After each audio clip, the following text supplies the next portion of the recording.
சம்பூரில் அனல் மின் உற்பத்தி நிலையத்தை அமைப்பதற்காக ஒதுக்கப்பட்டுள்ள பிரதேசத்தை சூழ வசிக்கும் மக்களும் ஊடகவியலாளர்கள் சிலரும் இன்று நுரைச்சோலை அனல் மின் உற்பத்தி நிலையத்தை பார்வையிட்டதுடன் அந்த பிரதேசத்தையும் கண்காணித்தனர்.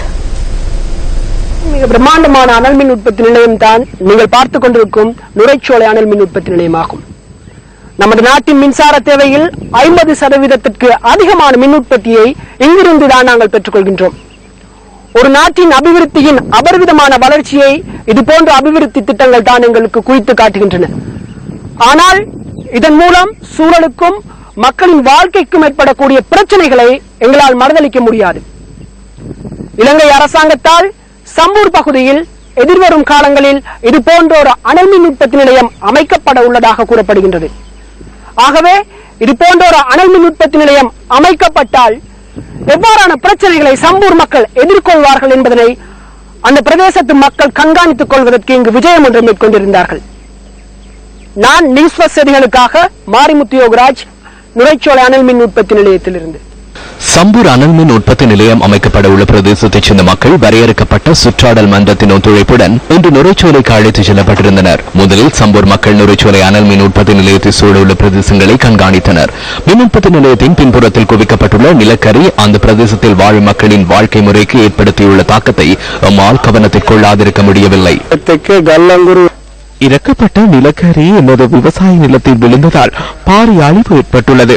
4ஆம் மாதத்திலிருந்து 10ஆம் மாதம் வரை இங்கு இருக்க முடியாது. சுகாதாரமும் பாதிக்கின்றது.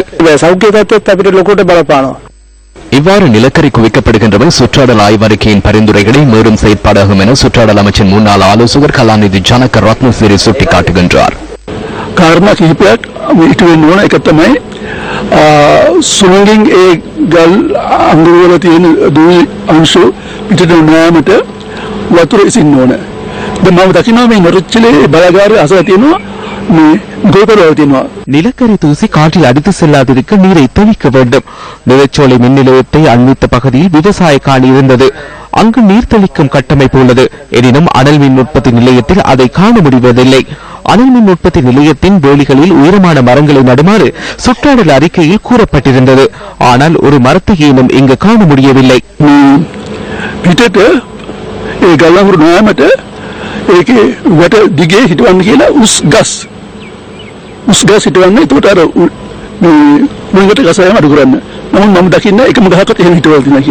நிலக்கரி மாத்திரமல்லாது மின் உற்பத்தி நிலையத்திலிருந்து வெளியேறும் சாம்பலை வெளியேற்றுவதற்காக கையாளப்பட்டுள்ள முறைமையும் சிக்கலுக்குரியது என இந்த கண்காணிப்பு பயணத்தில் இணைந்திருந்து சுற்றாடல் மன்றம் தெரிவித்தது.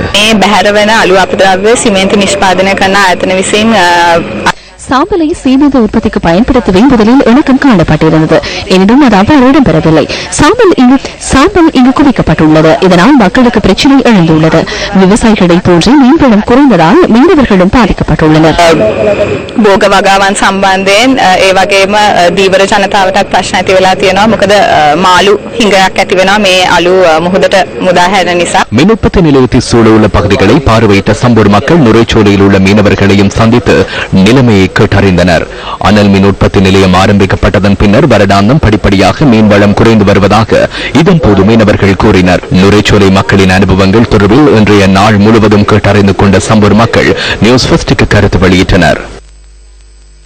எங்கட இடத்தை விட இது வித்தியாசமா இருக்குது. எங்கட இடம் நல்ல பசுமையாக நல்ல குளிராகவும் நல்ல காற்றும் வெயில் இப்படியான வெயில்கள் இல்லாம இருக்குது. எங்களெல்லாம் இங்க வாடி போயிருக்குது.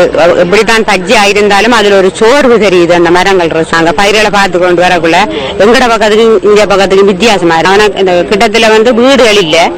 நாங்க பார்க்கக்குள்ள வீடுகள் இல்ல. அவங்க தூரத்துல இருந்து வந்துதான் கூலி ஆக்களா தான் அங்க வேலை செய்யறாங்க. அங்க வந்து அந்த பார்க்க ஆக்கள் வந்து இந்த அனல் மின் நிலையம் கட்டி இருந்தும் பாதிப்படையில இதுல வந்து நாங்க இந்த தோட்டங்கள் எல்லாம் செய்திருக்கிறோம். நல்லா இருக்குது இந்த தோட்டங்கள். பல பயிர்கள் எல்லாம் நல்லா வளர்ச்சி அடைஞ்சிருக்கு காட்டுறதுக்காக அந்த மற்ற இடங்கள் வந்து வர மக்களுக்கு காட்டுறதுக்காக அதை செய்திருக்கிறாங்கன்னு நினைக்கிறேன். இதுக்கு முந்தின காலங்கள்ல நல்லா மீன் பிடிச்சதா இப்ப வந்து தங்களுக்கு தூர போனா தாங்க வந்து பிடிக்கிறதுக்கு இந்த கடல்ல மீனே இல்ல. அனல் மீனிலேயே எங்கட இடத்துல கட்டக்கூடாதுதான் நாங்க சொல்றோம்.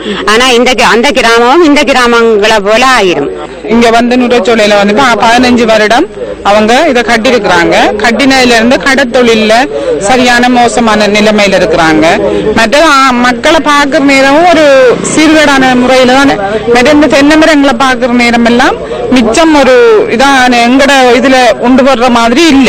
உற்பத்தியான இதுகள் இயற்கையா உற்பத்தியானது மாதிரி இல்ல. மற்றதான் அந்த புகையல் மேல வந்து கையில அப்படி பிடிக்க அப்படியே கருப்பா வருது. அந்த புகையில எல்லாம் நாங்க இயற்கையான காற்று இல்ல முதலாவது இங்க.